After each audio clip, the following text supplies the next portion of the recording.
So elections are August 7. Fayrouz Saad wants to introduce herself to as many voters as she can ahead of the Democratic primary next month, when the former Obama administration official will learn whether they have chosen her to represent their party in the general election to fill a suburban Detroit congressional seat. All right, yeah. Okay, yeah, thank nice you. to meet you. Thank you. A win in that race would give Democrats a pickup in a district that has been reliably Republican for more than a decade, and make Saad the first female Muslim member of Congress. Not that the topic comes up all that often during her neighborhood visits. No one asks about my race, religion, gender, identity, right? Everyone just wants to know where I stand on healthcare, where I stand on guns, where I stand on education. Muslims are running for office in the U.S. in numbers not seen since before the September 11th terror attacks, spurred in some cases to action by the anti-Muslim policies and rhetoric of President Donald Trump and his supporters. We're just trying to change the face of leadership. We're trying to kind of reestablish what leadership and power looks like in this country and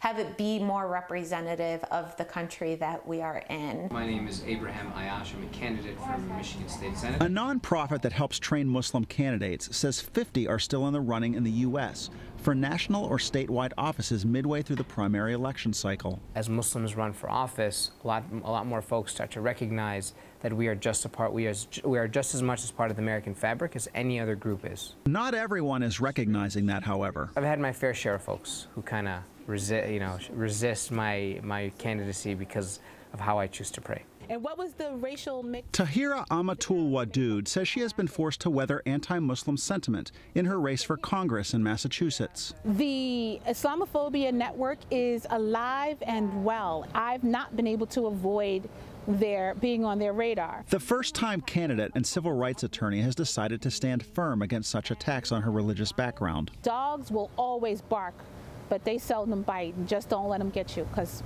we're not. Neither is Saad, who says her main detractors voice their displeasure with her online. There's always the social media trolls who are alive and well, if anyone was wondering or if anyone had any doubt, and they've been out since day one, and you just got to learn to tune them out. And get voters to tune in.